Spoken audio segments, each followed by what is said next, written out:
en el programa del día de hoy vamos a estar conversando sobre qué está pasando en Uruguay y los problemas con Marcelo Bielsa, desde el punto de vista obviamente de la gerencia deportiva. También vamos a estar hablando de el histórico o la histórica elección de la primera presidenta del Comité Olímpico Internacional, Christy Coventry, y la venezolana que abrió el camino a las mujeres en el deporte olímpico. También vamos a estar hablando de Gustavo Alfaro y el ejemplo de su liderazgo en Paraguay, todo lo que está logrando. Y finalmente vamos a estar hablando de Pachuca y León contra FIFA. ¿Queda fuera León del Mundial de Clubes? ¿Quién toma su puesto?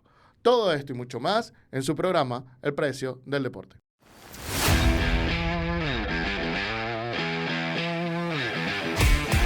El Precio del Deporte. Producido por Laurel. Muy buenos días, buenas tardes, buenas noches, bienvenidos a su programa El Precio del Deporte, producido por Lauria Sports, el programa para los verdaderos fanáticos del deporte, los que quieren más, los que quieren conocer más a profundidad. Soy su anfitrión, Antonio Quintero, especialista en Derecho del Deporte, y es un verdadero honor y privilegio estar con ustedes el día de hoy hablando de lo que más nos gusta, el mercado deportivo, los casos legales, las transferencias, todo lo que tiene que ver con la gerencia deportiva y mucho más, porque nuestra intención no es solo darte nuestra opinión, sino también darte información y contexto para que ustedes puedan tomar sus decisiones y sus opiniones bien informados. Por eso nos acompaña el día de hoy la dama del derecho del deporte, Elena Mundaray. Hola a todos, gracias por estar en una nueva edición del Precio del Deporte. También nos acompaña el pivote del mercadeo deportivo, el señor Moró. Hola, ¿qué tal? Un gusto saludarles. Y también nos acompaña el mago del diseño y la identidad en el deporte, Brandon Bouquet. Hola, un placer estar de vuelta. Por supuesto, también nos acompañan ustedes, los verdaderos fanáticos del deporte. Hoy tenemos un programa cargado de información, así que ni más ni más, nos vamos con el primer tema del día de hoy. Declaraciones explosivas del periodista Diogo Jocas cuando indicó en su programa: hubo discusiones entre DT y algunos referentes del plantel con referente a que Bielsa y sus jugadores se habían supuestamente peleado después del partido contra Argentina. ¿Qué está pasando en la selección de Uruguay? Analizamos desde el punto de vista de la gerencia deportiva. Brandon Bouquet nos trae este tema el día de hoy. ¿Qué está pasando con Bielsa y la selección uruguaya de fútbol? ¿Hay tensión en la interna de la selección? Pues parece que sí. El periodista Diego Jocas en Uruguay dijo que después del partido contra la selección de Argentina, el entrenador tuvo algunos enfrentamientos verbales con los referentes de la selección.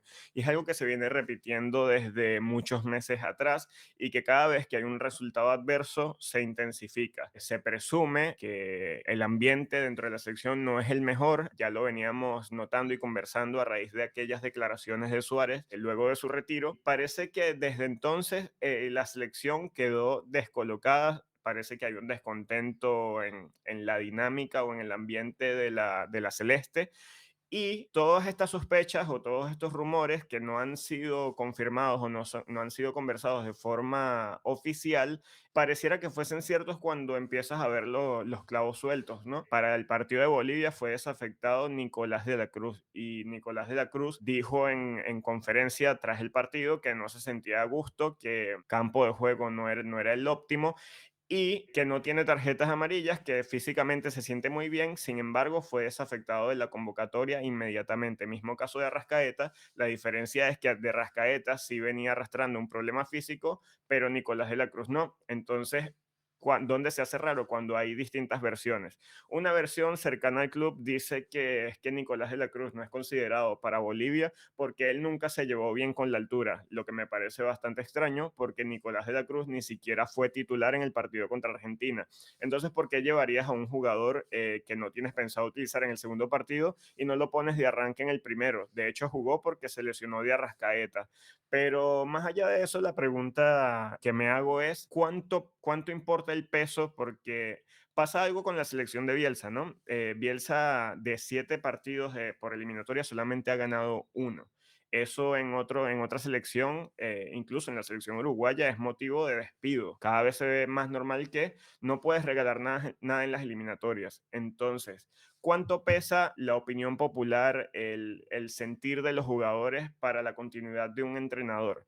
teniendo en cuenta que Uruguay, desde aquellas declaraciones de Suárez, desde esta dinámica de trabajo, no se ha visto bien. Por lo menos pasa algo aquí en Uruguay que comentan compañeros que les pregunto sobre cómo se sienten con Bielsa. Y pasa que en Uruguay siempre se ha tenido como que la sensación de que la selección es de la familia, es para la gente, y así se manejan dentro de la selección. Pasaba con Alonso, el anterior entrenador, que tenía un liderazgo en el que promovía la unión, la confianza, la libertad, y pasa todo lo contrario con Bielsa. Claro, con Bielsa se vieron resultados inmediatamente, cosa que no se estaban teniendo con Alonso, pero ahora viene el lado opuesto, como que no se consigue un equilibrio y los jugadores no están contentos con Bielsa, y los funcionarios, los trabajadores tampoco están contentos con Bielsa, o al menos eso es lo que se escucha y lo que dice la prensa. Y la pregunta es, ¿esto es un peso significativo para Bielsa? ¿Realmente existe una tensión? ¿Realmente esto es motivo para pensar que Bielsa no pueda seguir en el cargo? Qué buena pregunta, Brandon. Ya yo voy a tratar de darte alguna luz, pero hay, para empezar, dos versiones en la prensa según lo que estuve viendo. Hay dos programas importantes en Uruguay, según lo que entiendo. Uno se llama Polideportivo y el otro se llama Punto Penal. Son programas de análisis de fútbol los días domingo. En Polideportivo se dijo que hay problemas con la selección y los entrenamientos, que a los jugadores no les gusta mucho cómo se están planificando los temas de entrenamiento, y además de eso, que hay demasiadas tensiones, que todo es muy tensionado en estos momentos de práctica, que no se informa cómo van a ser los entrenamientos, que se sorprende a todos a última hora, etcétera, etcétera, y además que hubo estas supuestas discusiones después de un partido. A ver, que hayan discusiones luego de un partido que perdiste y un partido importante es normal. Vamos a empezar por ahí. Y el segundo punto es punto penal, que ellos muy inteligentemente dicen que no hay información de estas discusiones entre el DT y entre los jugadores, y que la charla post partido de Bielsa fue muy, muy buena. Que lo que sí hubo fue quejas de la cancha, que estaba muy mala frente al partido con Argentina. Entonces tienes dos versiones. Nosotros que trabajamos en el fútbol, ¿qué significan dos versiones? Significa que hay gente contenta y hay gente descontenta. Además, la segunda versión es muy sospechoso cuando dicen no hay información. Es decir, el periodista no niega que no ocurrió, dice que él no tiene esa información. Entonces, evidentemente algo está pasando que nos lleva a esa pregunta que nos deja Brandon, y es, con tantos obstáculos, ¿con cuántos obstáculos puede un seleccionador nacional funcionar? Si no te quieren los jugadores o una parte del plantel y no te quieren algunos trabajadores de la UF, lo que habría que evaluar es quiénes son esos jugadores, y también lo que habría que evaluar es quiénes son este personal que no te quiere. Y dependiendo de si este personal es un personal directivo muy alto, oye, si un personal directivo muy alto no quiere al seleccionador, wow, va a ser muy difícil para el seleccionador. Y si los jugadores no quieren al seleccionador, no quieren a su jefe, va a ser muy difícil para el seleccionador. Entonces pasamos al tercer punto, que es la parte legal. ¿Cuánto cuesta entonces despedir a un seleccionador? Bueno, habría que pagarle todo el contrato, porque por malos resultados no se puede despedir a un entrenador, precisamente porque los malos resultados no solo dependen del entrenador, dependen de los jugadores, dependen de las condiciones que te den, etcétera, etcétera, etcétera. Entonces, ese es el otro problema. ¿Hay el dinero para despedir al entrenador y contratar otro? Esa es la siguiente duda. Y es complicado. Y esos son muchos sí, es decir, muchas hipótesis. No es algo directamente que estamos hablando. Hay muchas realidades en este caso, en este asunto, y otra de las realidades es que Marcelo Bielsa es un personaje muy complejo para trabajar. No lo digo yo, lo dicen las personas que han trabajado con él, los clubes que han trabajado con él, las selecciones que han trabajado con él, y a lo largo de la historia de su carrera. Más allá de lo que haya podido mostrar en una cancha de fútbol, lamentablemente, Marcelo Bielsa es una persona compleja para trabajar y muchas veces ha tenido unos resultados complicados en su trato y en la forma que lleva las cosas, que lamentablemente ha precipitado su salida antes de lo que ha podido pasar. Tuvimos el ejemplo de él en Argentina. En Argentina tuvo muchísimos problemas en la selección que fue a 2002, que de hecho no pasó de fase de grupos, pero no lo evaluamos por lo deportivo. Hubo muchos temas por allí. También recuerdo que él, creo que fue la Lazio que lo ficha, y él dice, o sea, que él firma con la Lazio o estaba a punto de firmar, y después dijo que no porque no le gustaba cómo estaba un campo de entrenamiento. Y entonces vemos que es un personaje muy particular, que es complicado y que es una manera de llevar compleja también. Entonces hay demasiados factores aquí por analizar y no sabemos cuál es la verdad porque parecieran que hay muchas. Allí recojo justamente eso que finaliza Andrés, que haya muchas versiones quiere decir que está pasando algo, porque si todo el mundo está de acuerdo, no hay un revuelo, no hay tensión, no hay nada. Y en cuanto, oye, a lo que está pasando internamente, se está reflejando también en el exterior, ¿no? Ese ambiente tenso que hay, que mencionan algunos periodistas, estamos viendo que esto puede ser un reflejo del actual de la selección uruguaya, ¿no? De lo que viene arrastrando, los partidos sin ganar. Y nada, yo creo que eso está afectando lo interno, el juego. Y esos son hechos, allí están. Que haya diferentes versiones, reitero, quiere decir que en verdad sí está pasando algo. Y por lo que vemos es algo grave.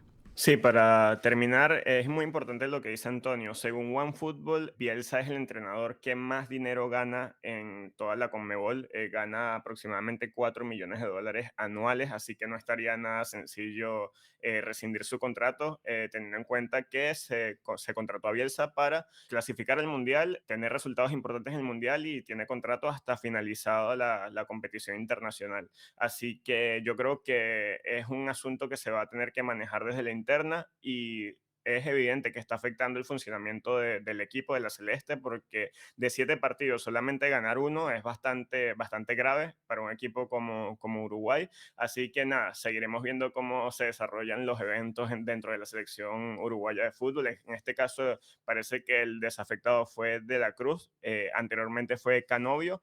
Vamos a ver cómo siguen evolucionando los casos dentro de la Celeste, muchachos. Muy bien, y ahora la pregunta es para ustedes. ¿Creen que está pasando algo en la selección uruguaya? ¿Creen que no?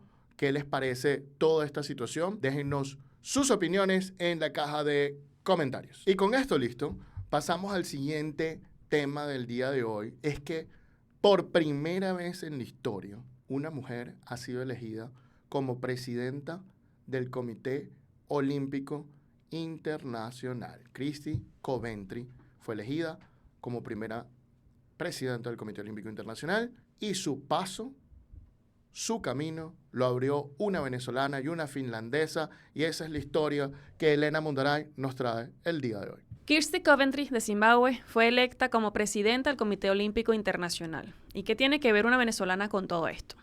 Bueno, Coventry fue electa como la 10ª presidenta del Comité Olímpico Internacional en unas elecciones celebradas el pasado 20 de marzo de este año, convirtiéndose en la primera mujer en presidir este ente y además en la primera persona de África también en ser presidenta del Comité Olímpico Internacional. Pero yo quiero, antes de adentrarnos más en este tema, hablar un poquito sobre Christy, porque tiene un currículo espectacular e envidiable. Fue atleta de natación, participó en los Juegos Olímpicos del año 2000, 2004, 2008, 2012 y 2016, ganando 7 medallas, 2 de oro, 4 de plata y 1 de bronce. Fue miembro del Comité Olímpico de Zimbabue, convirtiéndose posteriormente en vicepresidenta. Fue representante de atletas del Comité Olímpico Internacional ante la Agencia Mundial Antidopaje. Fue miembro del Comité de Atletas de la Agencia Mundial Antidopaje. Fue vicepresidenta de la Asociación Internacional de Surf. Fue miembro del Comité de Atletas de la Federación Internacional de Natación. Fue ministro de Deporte de Zimbabue. Ha sido fundadora de diferentes academias y fundaciones sin fines de lucro en donde se le da la oportunidad a los chicos de escasos recursos a participar y practicar deporte. Fue miembro del Comité Ejecutivo como presidenta de la Comisión de Atletas en el Comité Olímpico Internacional y fue presidenta también de esta comisión.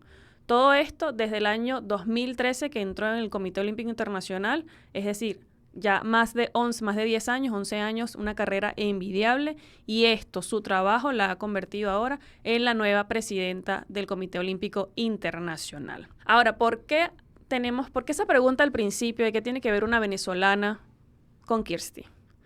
Fue justamente una venezolana, una de las primeras miembros mujer en el Comité Olímpico Internacional. Esto con una velocista finlandesa, Pirjo Uimi-Hagman. Disculpen si la pronunciación de su nombre no es la correcta, pero es de Finlandia. Y es imposible no hablar de Florizaba, venezolana, atleta de deportes ecuestres, primera mujer en el Comité Olímpico Internacional, quien le abrió prácticamente las puertas a las mujeres en esta instancia. Que Kirsty haya llegado acá tiene que ver también un poco Florizaba, porque justamente fue la que abrió las puertas a que se diera esta oportunidad a las mujeres en el deporte. Hablar de deporte, hablar de olimpismo, para eso tenemos que hablar también de Florizaba. Así que antes de también continuar un poquito más de este tema, ¿qué les parece, muchachos, que recientemente se haya elegido a una mujer como presidenta? ¿Y qué les parece Kirsty? Porque a mí, envidiable su currículo. Gracias, Elena, porque estuve revisando mucho de Kirsty ayer y Kirsty estaba en varias controversias interesantes.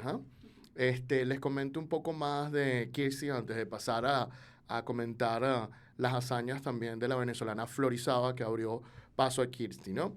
Bueno, Kirsty ha trabajado como ministra del Deporte para el gobierno de Zimbabue, para el presidente Emmerson Mnangagwa. Disculpen si lo pronuncio mal, que fue el vicepresidente del país, aliado al anterior presidente Robert Mugabe, que fue depuesto por él en un golpe de Estado, y luego Emmerson Mnangagwa ha ganado las elecciones en varias ocasiones, con muchas críticas porque se dice que el partido de Mnangagwa, también el partido de Robert Mugabe, es el mismo partido que ha puesto y colocado los candidatos presidenciales desde que Zimbabue se liberó. En el año 2022, FIFA desafilió o suspendió, que es la palabra técnica, a Zimbabue, a la Federación de Fútbol de Zimbabue, justamente por una injerencia gubernamental.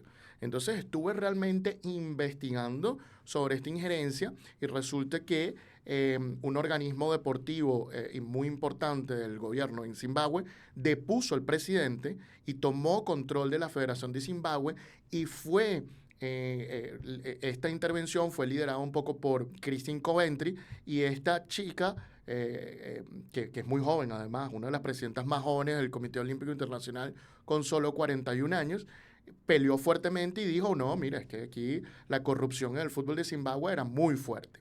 Sin embargo, FIFA mantenía su suspensión y fue el sindicato de futbolistas de Zimbabue quien fue mediando entre ambas partes para conseguir la restitución de la Federación de Fútbol de Zimbabue luego de 18 meses suspendida. Muy interesante las políticas que tiene Christine Coventry, ¿no? Porque le tocó un panorama político muy difícil, porque está de regreso Donald Trump, unos Juegos Olímpicos en Estados Unidos. Además, tiene que lidiar, cuando tome posesión en junio, de readmitir o no a Rusia. Debe abordar la cuestión de los atletas transgénero, sobre lo cual entiendo que ya se ha pronunciado en contra. Tiene que lidiar con lo que es el cambio climático y que los Juegos sigan siendo relevantes a futuro. Así que tiene muchos retos esta señorita, y además de eso, muy interesante, y creo que este es el punto para comenzar a comentar lo de Florizaba, es que ella era la candidata favorita de Thomas Bach, el actual presidente del Comité Olímpico Internacional. Y es muy interesante decir esto porque habían candidatos muy fuertes. Estaba el hijo del expresidente Juan Antonio Samaranch, también se llama igual, compitiendo por este puesto. Estaba Lord Sebastian Coe, el presidente de World Athletics o la antigua Federación Internacional de Atletismo. Así que habían pesos pesados en esta elección, y fue Christine Coventry quien se ganó el voto favorable, y de una manera muy callada frente a todos. Esto con la ayuda de Bach.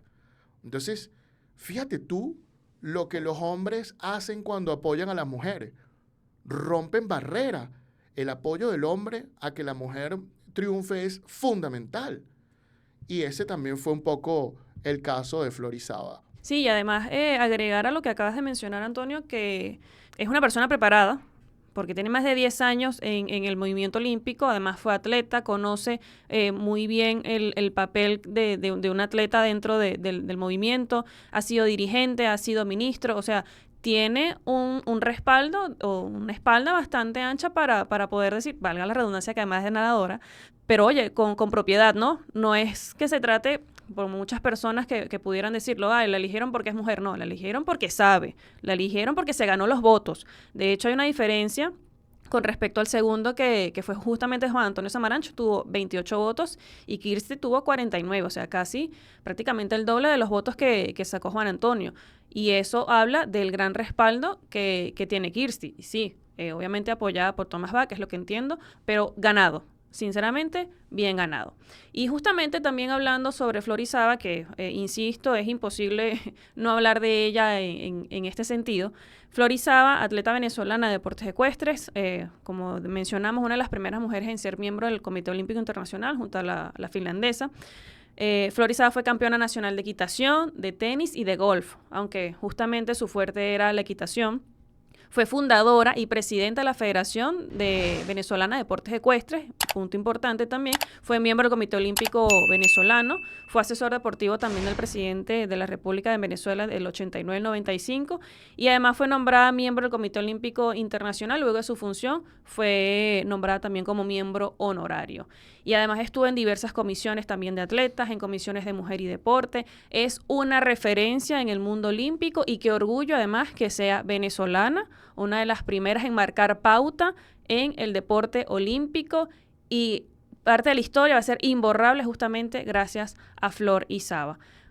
Para mí obviamente es un honor, un privilegio que compartir nacionalidad con ella, ser venezolana, porque sin duda que deja una huella importantísima de la mujer en el deporte olímpico. De la dama del derecho al deporte a la dama del olimpismo, ¿no? Hay que comentar dos cositas interesantes para que se entienda lo importante de lo de Florizaba. Florizaba tiene dos logros importantísimos de la mujer en el movimiento olímpico. El primero, el que dijo ya Elena, que fue el tema de ser miembro. ¿Qué es ser miembro del Comité Olímpico? Son solo 115 miembros. No hay ni más ni menos. De hecho, casi siempre hay menos. Solo hay 115 personas que pueden estar en el Comité Olímpico al mismo tiempo. Esos son la asamblea del Comité Olímpico, los que deciden todo. Ella se convirtió en una de esas. Para tú poder entrar, es dificilísimo. 15 de esos miembros los eligen los comités olímpicos nacionales, 15 los eligen las federaciones internacionales y 15 los eligen los atletas.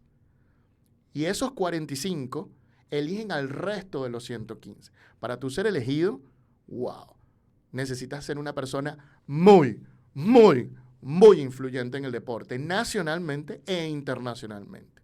En el caso de Florizaba, tuve la oportunidad de entrevistarla y ella me contó que Fernando Romero, el antiguo presidente del Comité Olímpico de Venezuela, fue quien la apoyó a llegar allí y ella lo logró. Pero ella lo logra con ese apoyo, pero después se destaca ella sola. Porque después ella se va y se convierte en la primera mujer, porque ella fue parte de la primera camada de mujeres, que eran dos, en ser miembro, ella y Pirjo Hackman. Y luego ella se convierte en la primera mujer que es parte del consejo directivo o del comité ejecutivo del Comité Olímpico Internacional, siendo la primera que creó ese rumbo para que luego, ahora Christy Coventry, sea presidenta del organismo. Imagínense lo importante que era Florizaba. Coincido plenamente. Bueno, lamentablemente Florizaba falleció hace unos años, no está ya en este plano terrenal, pero eso no le quita todo el respaldo que ha logrado, ¿no? Además, como menciona, justamente se lo ganó, se destacó, es una persona estudiada, una persona que, si mal no recuerdo, hablaba diversos idiomas. Obviamente esto le facilitó también su permanencia en el mundo olímpico y es recordada con mucho cariño. En la página del Comité Olímpico Internacional hay más de una noticia referente a Florizaba, siempre es mencionada cuando se nombra a mujeres, cuando se nombra a sus logros, Florizaba está allí. Y qué orgullo nuevamente que sea venezolana. Sí, me uno a las palabras, muchachos, de orgullo de tener esa representación y bueno, me parece súper importante la designación de Christy porque así como Florizaba fue la semilla para que hoy en día estemos viendo la primera presidenta mujer del Comité Olímpico Internacional, esto también va a ser un antes y un después, va a marcar un precedente y me parece excelente que la persona designada tenga experiencia como atleta, que sepa cuál es la realidad que viven los atletas, cuáles son sus sus necesidades, y también que como mujer eso va a apoyar a que ese lado del deporte también sea atendido, sea visto, y también tiene muchas cosas, también al provenir de África, donde venimos de una tendencia en la que la mayoría de los presidentes, lo normal era que fueran europeos. Es bastante interesante porque capaz le abre una ventana a que se atiendan ciertas necesidades también en el continente africano, así que nada, me parece importantísimo, siento que es un evento histórico, así como lo fue lo de Florizaba. Hoy en día me parece que esto también marca un antes y después en la historia del Comité Olímpico Internacional. Sí, tiene mucho trabajo por delante, ya aparte de eso lo mencionó Antonio, pero está rompiendo barreras y eso también es importantísimo. Lo que mencionas, Brandon, también muy válido y nada, de verdad que es un antes y un después y yo creo que va a ser bastante favorable porque tiene la experiencia y las personas que la acompañan sin duda van a hacer un buen trabajo. Y nada más simple para tocar unos punticos extra, ¿no? Ella asume el 23 de junio de este año, todavía Thomas Bach sigue siendo presidente, ella va a asumir el 23 de junio, que es justamente el día del olimpismo, del 23 de junio de este año, el 2025. Pues fue elegida para un periodo de 8 años y puede ser reelegida nuevamente por un periodo de 4 años posteriormente cuando cumpla su primer mandato. Así que nada, de verdad, nuevamente nosotros mencionamos el orgullo que nos da que una mujer sea elegida presidenta del Comité Olímpico Internacional y que haya una huella venezolana en eso. Me encanta lo que dijo Brandon.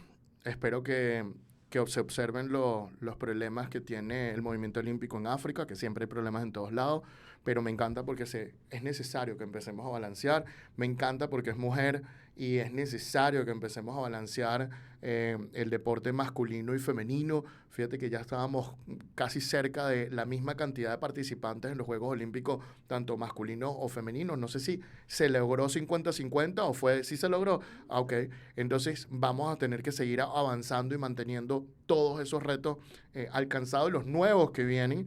Yo estoy muy de acuerdo con la posición de Christy Coventry con los atletas transgénero.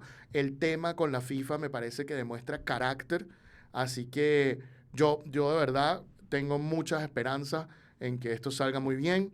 Esperemos que dentro de unos años estemos hablando de la buena gestión de Christy Coventry para el Movimiento Olímpico Internacional. Pero ahora la pregunta es para ustedes. ¿Qué les parece que una mujer sea la presidenta del Comité Olímpico Internacional? ¿Qué les parece que por primera vez un africano o una africana presida este organismo tan importante como es el Comité Olímpico Internacional? Bueno, déjenos sus opiniones en la caja de comentarios. Pasamos al siguiente tema del día de hoy, porque Gustavo Alfaro cuenta una anécdota en la rueda de prensa y nos parte a todo el corazón. Qué impresionante este señor Gustavo Alfaro, y esta es la historia que nos trae Andrés Moró el día de hoy. El Paraguay nos está regalando historias maravillosas en estas eliminatorias rumbo al Mundial de 2026. Y el gran guionista, o uno de los guionistas más importantes de ellos, ha sido Gustavo Alfaro, el entrenador de la selección paraguaya de fútbol, que desde su llegada revolucionó la eliminatoria, revolucionó un país, conmocionó un país y se lo llevó a sus espaldas y van todos en una misma dirección. Ha sido impresionante la labor de Gustavo Alfaro y yo lo denomino como el gran influencer de esta eliminatoria. Porque desde su llegada se mantuvo invicto. Y vamos a hablar de lo deportivo un poco más adelante porque tenemos que hablar primero sobre las lecciones de liderazgo que nos está mostrando este entrenador en este ciclo que mantiene junto al albirroja, que nos llamó muchísima la atención. Y como estaba comentando Antonio, una anécdota muy emotiva y muy espectacular que abrió el corazón de todo un continente fue cuando en una rueda de prensa Gustavo Alfaro le preguntan si él siente presión sobre el partido contra Chile, por supuesto, porque ya estamos en la fase eliminatoria de cierre, entonces ya todo el mundo está complicado empezando a sumar, se siente la tensión. Y el técnico respondió que él estaba en un supermercado y que le llegó un repositor de ese supermercado y lo abrazó y se puso a llorar. Y se largó a llorar este muchacho que se llama Claudio Rejala. Le cuenta al entrenador que lo único que le hace feliz es lo que está pasando con la albirroja en este momento, que es lo que mayor felicidad le da, que la situación es muy compleja en todo el continente y el mundo en general vive situaciones complejas, sobre todo en el ámbito económico, pero que la mayor felicidad de esta persona es lo que está pasando con el equipo de Paraguay y que él le agradece muchísimo, ¿no? Esta historia es muy bonita. Dice, sí, yo tengo una gran presión, pero también tengo un cúmulo de gente que me está apoyando para esto. Hay un país unido, hay un país que está deseando esto. Y no solo se quedó en esa anécdota, porque los medios de comunicación trascendieron el video del supermercado donde sale este muchacho abrazando y no lo quería soltar. El gesto corporal de ese momento, viendo el video, es hasta paternal del señor Alfaro y habla con él, se tomaron unas fotos. De hecho, la Federación Paraguaya de Fútbol hizo una movida espectacular y se llevó a este muchacho al estadio para el partido contra Chile, le regaló una camiseta, o sea, trascendió, fue todo un movimiento emocional que le dio un mensaje espectacular a Paraguay, a sus paraguayos, a sus futbolistas, de que están haciendo las cosas bien, de que trabajando juntos se pueden lograr muchísimas cosas y wow, el mensaje es maravilloso. De verdad que siempre hablamos de lo malo en el deporte y de las cosas negativas, de las cosas que pasan. Oye, vamos a hablar también de las cosas positivas y esto que está mostrando el liderazgo en cada una de sus frases, creo que es simplemente importantísimo de recalcar. No, espectacular. La verdad es que lo de Alfaro con Paraguay es bastante envidiable. Uno ve los partidos de la selección y realmente da gusto. No, no en vano, la selección de Paraguay fue la selección que más puntos hizo en el 2024. No fue Brasil, no fue Argentina, no fue Uruguay, no fue Colombia, fue Paraguay. Qué bonito cuando se junta todo, ¿no? La competitividad, la unión, el apoyo. Entonces se ve que estamos bajo la presencia de un líder que transmite, que inspira. Envidiablemente eso se refleja en el juego y en los resultados, que al fin de cuentas es lo que importa, ¿no?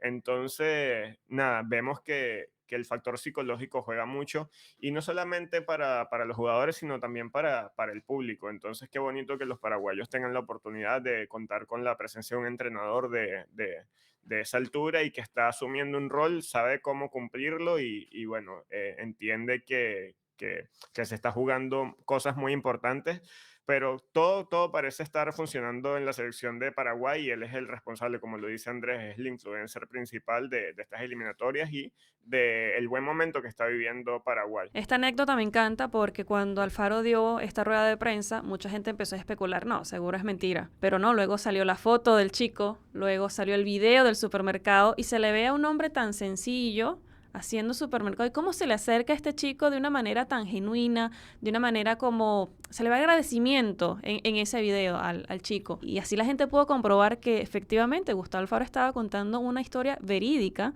Y nada, me parece espectacular, coincido con Andrés, es el influencer de las eliminatorias, además la manera en que responde en las ruedas de prensa, la manera en que cita autores, a Jorge Luis Borges, creo que a Hemingway también lo ha citado, te deja unas enseñanzas en su rueda de prensa, es el combo completo, es una combinación de cosas totalmente positivas, ha tenido los resultados, tiene el verbo, por así decirlo, tiene una muy buena manera de dirigirse a las personas y además tiene unas historias fascinantes.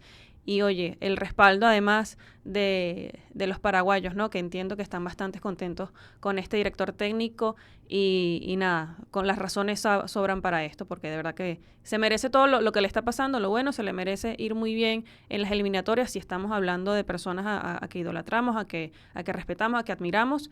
Alfaro se está convirtiendo en una estrella. Yo estaba viendo sobre medios de comunicación y Gustavo Alfaro, medios del Paraguay, y lo califican de fenómeno social. Está trascendiendo el ámbito deportivo y ya lo ven como un fenómeno social. Además, le destacan de rescatar esa garra de ese fútbol paraguayo y de devolverles la identidad de juego que ha caracterizado al Paraguay durante su historia. Entonces, lo deportivo está pasando por un plano de un liderazgo efectivo, donde estamos mostrando a una persona que da lecciones constantemente a cada rato. De hecho, han pasado muchísimos videos de él. Cada vez que llega a algún predio, alguna concentración, algo, saluda a todo el mundo, habla con todo el mundo, se conoce el nombre de las personas que trabajan a su alrededor. Es una persona que está muy vinculada con todo su entorno. sea el más inmediato o el menos inmediato. Entonces le están mandando mensajes constantemente a los jugadores que también cuando va al plano deportivo y vemos que lleva 6 partidos, está invicto, 4 victorias, 2 empates. Estamos hablando que le sacó puntos a Bolivia en la altura, que le ganó a Brasil, que le ganó a Argentina, le ganó a Chile y a Venezuela. Entonces todo el liderazgo se está viendo efectivamente en la cancha y fuera de la cancha, porque los paraguayos están unidos, los paraguayos se sienten súper ilusionados que pueden ir a su 10º mundial. Paraguay es un país mundialista, hay que respetarlo, y es grande, entonces este señor lo entendió perfectamente, lo lleva, lo está ejecutando, y todo indicara que Paraguay va a estar en el Mundial, en la Copa del Mundo 2026, tiene 20 puntos, está a 2 puntos del segundo puesto de la clasificación, entonces ha sido todo un reto lo que ha hecho este señor tanto fuera como dentro de la cancha, y cada rueda de prensa siempre deja un mensaje, como dice Elena, y siempre deja un mensaje muy humilde, nos da lecciones de humildad, nos da lecciones de cómo mantener los pies sobre la tierra. Esto es uno de los pilares fundamentales de él, y por supuesto también predica la palabra que lo hace, por ejemplo, como la anécdota que contamos sobre el supermercado. Todos somos buenos y malos, pero lo que debemos evaluar siempre son nuestras acciones, más que a la persona, exceptuando cuando hay demasiadas acciones malas o cuando hay demasiadas acciones buenas, ya que tú te conviertes en tus acciones o terminas convirtiéndote en tus acciones. Hace mucho tiempo un periodista me decía a mí que uno tenía que buscarse a alguien malo y con mala hazaña, porque esos son los que triunfan. Gustavo Alfaro está probando que puede ser diferente. No solo los que tienen malas acciones son los que triunfan. No solo el más malo es el que gana, no. También los que trabajan con cariño, con bondad, con nobleza, con amor por el trabajo que hacen, demuestran este tipo de cosas, y Gustavo Alfaro lo está demostrando. Y está dejando una huella en Paraguay muy, muy interesante, como Andrés dice, fenómeno social. Y es que el deporte se transforma en eso, en un fenómeno social que nos lleva a conectar en maneras impresionantes. Y lo de Gustavo Alfaro y esta anécdota con esta persona que trabaja en el supermercado, y luego cuando salió el video fue como que, Dios mío, increíble, querías llorar cada vez más de la emoción y de la alegría de que alguien pueda ser así, y de cómo está ayudando a la gente. Es esa pequeña alegría que de repente puede darle el fútbol a las personas, lo que hace que valga la pena. Y en ese sentido también vale mencionar la otra anécdota, la de Cecilio Waterman, quien estaba jugando un partido con Estados Unidos, con Panamá, con la selección de Panamá, y su ídolo es Thierry Henry. Y Thierry Henry estaba comentando ese partido en el estadio, y él no lo sabía, se lo dicen el día anterior, y bueno, resulta que en el último minuto Cecilio Waterman marca el gol, eliminan a Estados Unidos de la Nation League, y en vez de salir a abrazar a su compañero, sale corriendo a abrazar a Thierry Henry y a celebrar con él. Y eso es la belleza. Ese es el ejemplo también de cómo puedes influenciar de una buena manera a muchísimas personas. Pasó con Alfaro, está pasando con Alfaro en Paraguay, pasó con Cecilio Waterman, y tuvo la oportunidad de celebrar junto a su ídolo, uno de los máximos referentes de los últimos tiempos en el ataque, como es el francés Thierry Henry, ¿no? Entonces, fue un momento muy emotivo, fue un momento muy bonito, que esos son las postales que nos deja el deporte, que debemos más enfocarnos en lo bueno en lugar de lo malo, porque lo bueno es un efecto multiplicador que ayuda a la sociedad a mejorar constantemente.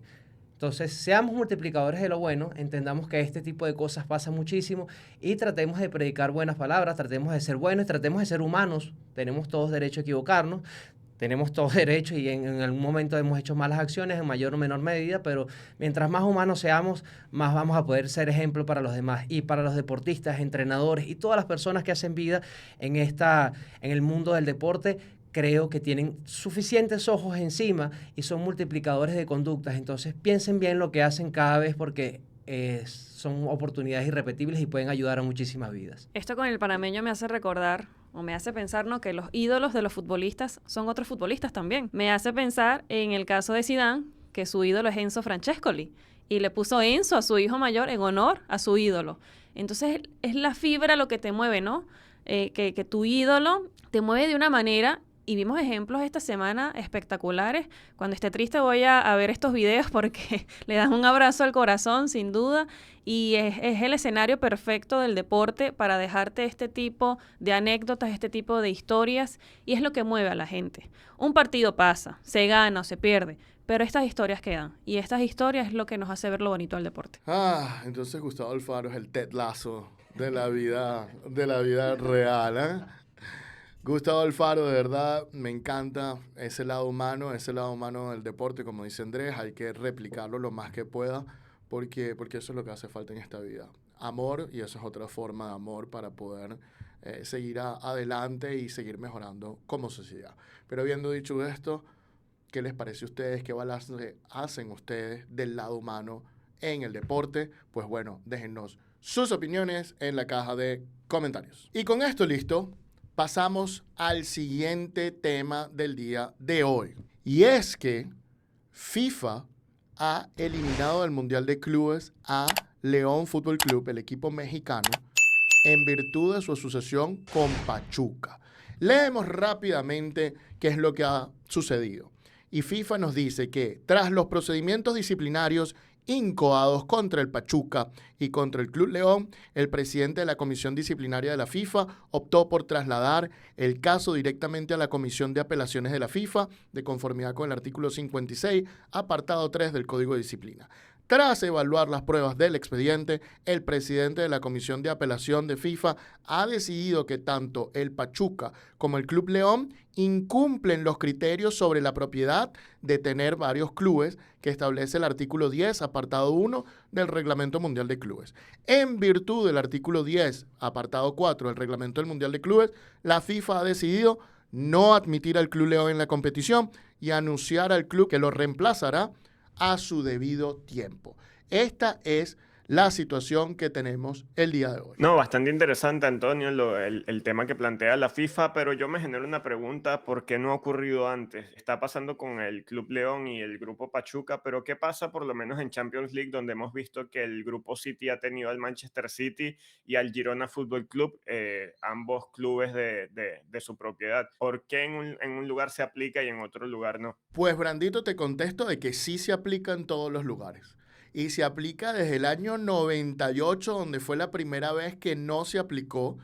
Y es impresionante, tenía este caso para comentarles, porque todo empieza, y gracias a esta pregunta, todo empieza con el caso del AEK de Atenas y el Slavia Praga para la temporada 98-99 de la Copa UEFA, donde aquí sale la regla por primera vez. Y resulta que el AEK de Atenas y el Slavia Praga de repente se sienten así como, me quedé fuera, pero yo había clasificado. O sea, ¿qué pasó aquí? Y van al Tribunal de Arbitraje Deportivo. Y el Tribunal de Arbitraje Deportivo, ¿saben qué comenta? Dicen lo siguiente. Muy interesante esta frase. Dice, si clubes con el mismo propietario pueden participar en las mismas competiciones, ya sean nacionales o internacionales, pueden surgir dudas sobre si el resultado es realmente incierto de antemano. Por lo tanto, la norma de la UEFA impugnada, la norma que prohibía la copropiedad de clubes, es característica esencial para la organización de una competición de fútbol profesional y no es más extensa de lo necesario para cumplir el objetivo fundamental de prevenir los conflictos de intereses que, según la opinión pública, afectarían la autenticidad y, por consiguiente, la incertidumbre de los resultados de las competiciones UEFA. En otras palabras, existen estas normas simplemente para impedir el conflicto de intereses, impedir el amaño de partidos y mantener lo más sagrado que tiene cualquier deporte y donde el fútbol es el rey, la incertidumbre en el resultado. Eso es lo que nos hace querer ver el partido, no saber qué va a pasar. Eso es lo que nos hace ver las situaciones, tratar de inferir lo que puede pasar, pero sin saberlo. Aquí estamos el día de hoy. Todos con el corazón acelerado porque no sabemos qué va a pasar en el Venezuela-Perú. Esto lo estamos grabando antes del partido. Queremos ver el partido. Si supiéramos lo que va a pasar en el Venezuela-Perú, ya estaríamos o felices o decepcionados. Más tranquilos también, ¿no? Entonces, teniendo eso en cuenta, por eso es que salen estas normas. Por eso es que salen estas situaciones. En ese caso, a la AEK Atenas y al Slavia Praga se les permitió participar, pero porque la norma había salido muy a destiempo y los agarró de sorpresa.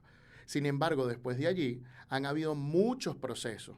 Uno de los procesos fue el Salzburgo contra el Red Bull, fue de estos equipos del grupo Red Bull. A ellos se comprobó de que no se tenía injerencia suficiente un equipo en el otro, y por eso se participaron.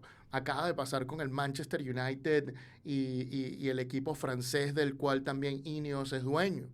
Y acaba de tener Ineos que renunciar un montón de cosas de este equipo francés. Y ha pasado en otros casos más. ¿Y qué es lo que sucede? Para que puedan participar, bueno, se saca un montón de gente y se elimina la influencia o se vende el equipo. Con el Manchester City Girona pasó algo similar. No es nuevo lo que está pasando. Y se están buscando cuestiones. Sí, justamente lo que busca la norma es garantizar la integridad de la competición, y obviamente para que haya integridad no puede haber conflictos de intereses, y por eso están ciertos criterios que tienen que resguardarse, que tienen que evaluarse, justamente como lo hizo la comisión de la FIFA, para determinar, mira, que efectivamente la influencia que tiene uno de estos equipos sobre el otro nos da como resultado que uno no puede competir. Pero más bien, justamente, Antonio, nos hablaste sobre la decisión, nos hablaste ya sobre estos antecedentes. ¿Qué tienes que decirnos sobre el artículo también? Porque hay unos criterios que se tienen que cumplir, que entendemos que fueron los criterios evaluados por la FIFA para determinar esta decisión, que no la tenemos al público, simplemente un comunicado de prensa diciendo esto,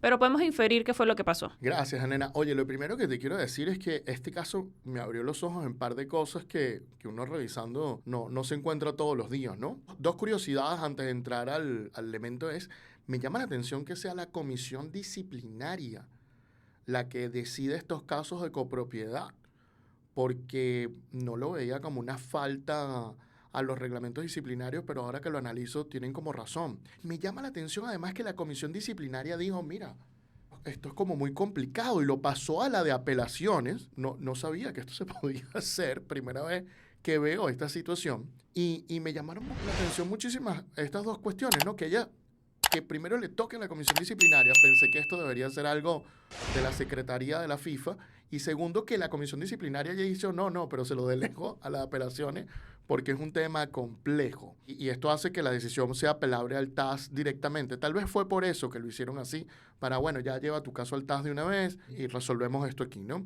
El artículo 10.1 nos dice, muy importante, lo quiero leer y se los voy a poner en pantalla. Dice, para garantizar la integridad de la competición, Dios mío, lo más importante de todo, los clubes participantes deben cumplir con los siguientes criterios cuando remitan el acuerdo de participación, y deberán seguir cumpliendo con ellos hasta el final de la competición. Es decir, antes, durante y después del Mundial de Clubes. Y aquí te dice, ningún club participante en la competición podrá de manera directa o indirecta poseer valores, acciones en ningún otro club participante en la competición o comerciar con ellos, ser un miembro de otro club participante en la competición, estar implicado de ningún modo en la gestión, administración y resultados de cualquier otro club participante en la competición, tener cualquier acuerdo de poder en la gestión, administración y resultados de cualquier otro club participante en la competición. Es decir, independencia entre todos los clubes, hermano. En segundo punto te dice, ninguna persona podrá estar implicada de manera directa o indirecta de ningún modo en la gestión, administración y resultados de más de un club participante en la competición. Es decir, no puede haber una persona controlando dos. Y ninguna persona ni la entidad legal podrá controlar, ejercer o influenciar sobre más de un club participante en la competición. Dicho control e influencia se define como sigue. Es decir, que no se puede poseer la mayoría de los derechos de voto de accionista en dos clubes, tener derecho de nombrar o destituir a la mayoría de los miembros del órgano de administración de ambos clubes, no se puede ser accionista y controlar una mayoría de derechos de voto de los accionistas de ambos clubes, y no se puede tener la capacidad de ejercer por cualquier medio una influencia decisiva en la toma de decisiones de esos clubes. Y esa es la situación que está pasando con el Club Pachuca y el Club León según la FIFA, que ya vamos a hablar justamente de esos dos. Entiendo el reglamento, lo que están hablando ustedes aquí, queda claro, ¿no? Porque ahora, ¿no les parece que fue muy tarde?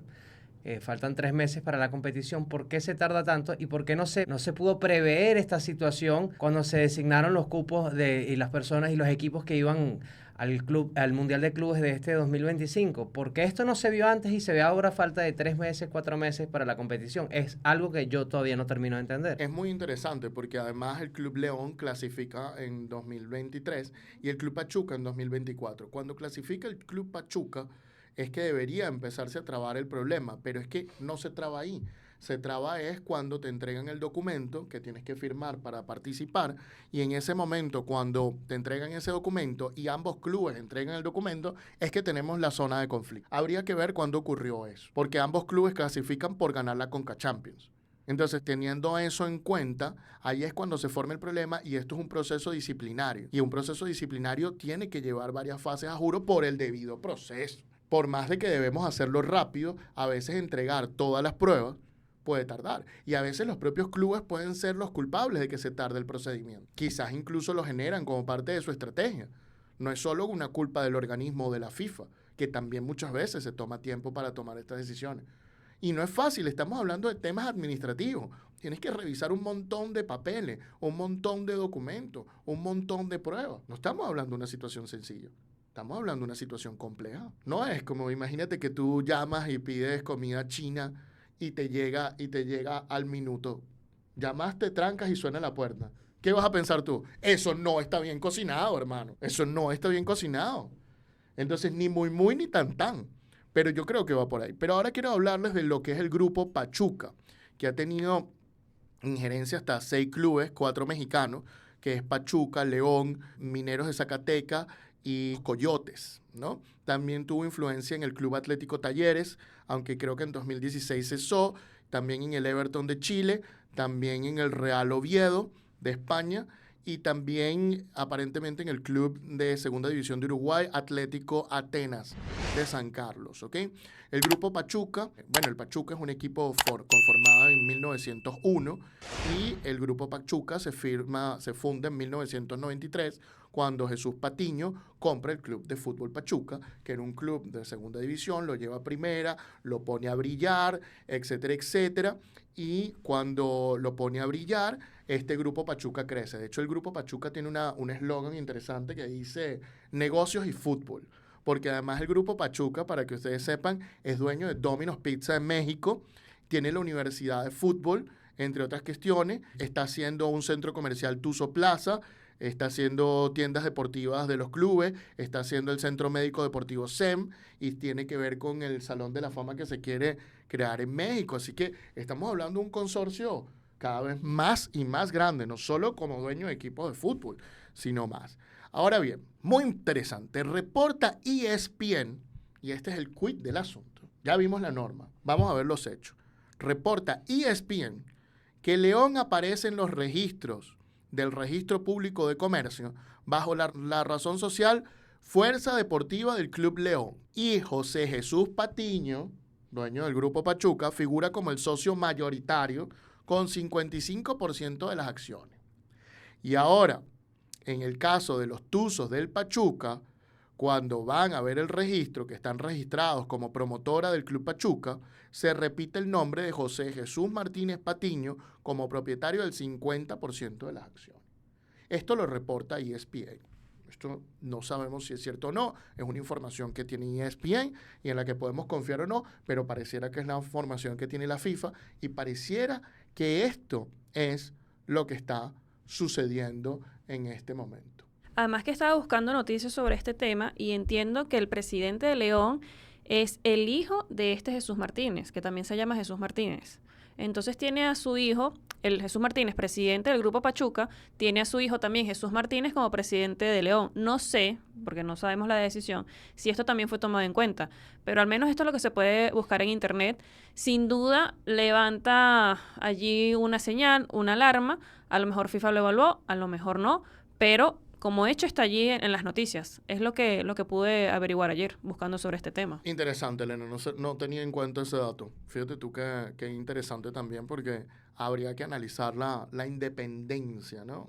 Entre padre e hijo, y cuál es su relación entre ellos. Creo que vamos a contar qué puede hacer León, que es el que salió, donde tenemos al jugador nuestro de la selección nacional, donde también está James Rodríguez, entre otras personas.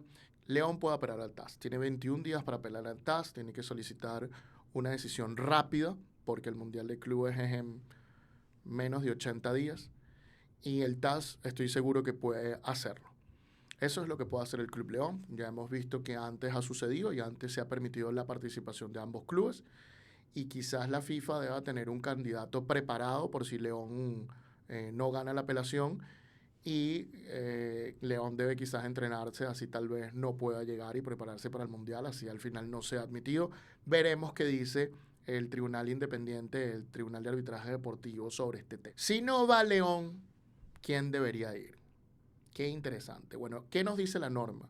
La norma nos dice, y miren los requisitos que establece, dice, si la Comisión Disciplinaria de la FIFA decide que 2 o más clubes no cumplen con los criterios estipulados en el apartado 1, la Secretaría General de la FIFA decidirá cuál club es admitido en la competición. Es decir, que es la Secretaría de la FIFA quien dice quién participa. Así, a dedo. Pero a dedo realmente no. ¿Y de qué manera se reemplazará? Es decir, tiene que haber una lógica, una argumentación de cómo se va a reemplazar al que no haya sido admitido de conformidad con las siguientes reglas, y tomando en cuenta, se tiene que tomar en cuenta para esta decisión, en particular, la clasificación correspondiente del club en cuestión y el cupo correspondiente a la confederación o federación miembro a la que esté afiliado ese club. En este caso, cuando vemos la tabla que les vamos a poner aquí en pantalla, vemos que la CONCACAF tiene 4 clubes que participan en el Mundial de Clubes. Esos 4 clubes son los campeones, Copa de Campeones de la CONCACAF o la CONCACHAMPIONS del 2021 al 2024. En el caso del Club León fue el campeón de 2023 y en el caso del Club Pachuca del 2024. Como se está sacando un cupo a CONCACAF, tiene que volver ese cupo a CONCACAF, en mi opinión. Y como los cupos tienen que venir de la CONCACHAMPIONS y tenemos que siempre respetar el mérito deportivo, la sorpresa es, y quien debería ir, lógicamente para mí, es el subcampeón de la CONCACHAMPIONS del 2023. Ese es para mí el equipo más lógico y debería ser quien debería ir. Y ese es Los Ángeles Fútbol Club, donde está nuestro querido David Martínez participando. Así que David Martínez, llegando a Estados Unidos, y tal vez puede directamente participar. ¿Por qué no estoy tan seguro de que vaya a salir de CONCACHAMPIONS, de la zona de CONCACAF? ¿Y por qué no estoy nada seguro de que pueda ser el subcampeón de 2023? No lo sé. Lo veo que dejaron un espacio, un margen por ahí que puede ir un poco más allá y que puede simplemente... no me queda muy claro que vaya a responder la FIFA con, bueno, está bien, yo te devuelvo esta plaza. Por los plazos que quedan, yo creo que ya la FIFA tenía pensado esto y el sustituto lo tiene en un sobre guardado. Mira, por lo lógico, coincido con el criterio que está tomando en cuenta Antonio, pero también toma en cuenta tu comentario, Andrés, no creas. Pero esta decisión queda ni siquiera la comisión disciplinaria, ¿no?, que evaluó el caso, o la comisión de apelaciones, sino directamente la Secretaría General de la FIFA. Es la que tiene la última palabra. Veremos, obviamente, cómo fundamentan esta decisión. Hasta el día de hoy, evidentemente, no han dado una respuesta de quién va a reemplazar al Club León. Estaremos pendientes de este tema, pero por lo lógico, estoy con Antonio. Me parece que esa sería la mejor manera de reemplazar al club que están sacando, al Club León, pero muchas cosas pueden pasar y ahí te doy tu punto, Andrés. Por supuesto que el fútbol siempre puede sorprenderlo. Yo confío en que FIFA va a tomar la decisión correcta en caso de que León quede eliminado o no clasificado a la Copa del Mundo, y debería ser, para mí, Los Ángeles Fútbol Club. Perderíamos a Yonder Cádiz en el Mundial, ganaríamos a David Martínez como tal en este sentido. Es algo que, oye, me da lástima por Yonder Cádiz, que viene haciendo una temporada buena, que viene con James también en su equipo, etcétera, etcétera. Me alegraría por David Martínez si llega a pasar. Veamos qué es lo justo y qué es lo que termina sucediendo en este tema. Esa es mi opinión de lo que debería ser la lógica y de cómo el mérito deportivo siempre debería prevalecer. Y entiendo también porque mis compañeros piensan que tal vez hay un riesgo de que esto no pase. Pero bueno, creo que si no pasa así, va a haber unas quejas muy fuertes, porque ya el presidente de la CONCACAF se ha pronunciado a favor de León, en que León debe participar. Y me imagino que las críticas van a ser más fuertes de CONCACAF si pierden un cupo al Mundial de Clubes. Entonces imagínate tú, eso va a desatarte un costo político a Gianni Infantino, que no es quien toma la decisión, pero podemos intuir que sí la toma él.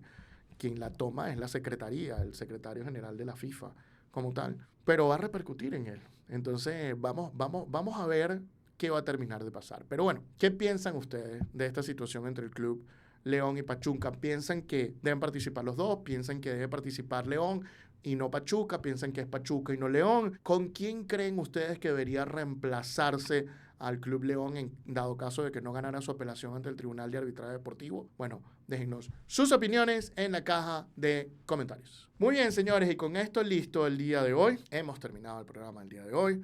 Muchísimas gracias a ustedes, los verdaderos fanáticos del deporte, por seguirnos, por querer saber más de lo que acontece. Y si les gustó este contenido, por favor, denle like, comenten y compartan, que eso nos emociona muchísimo.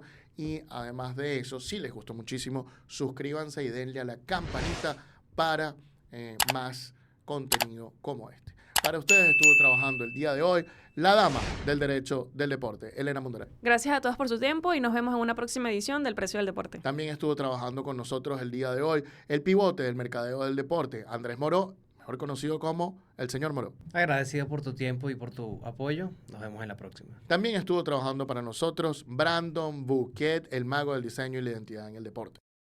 Nos vemos hasta la próxima. Y por supuesto, este servidor también estuvo trabajando para ustedes el día de hoy, Antonio Quintero, especialista en Derecho del Deporte. Muchísimas gracias por su sintonía, por acompañarnos semana a semana. Gracias, gracias, gracias. Chao, chao, bye, bye. Nos vemos la semana que viene. Chao, chao.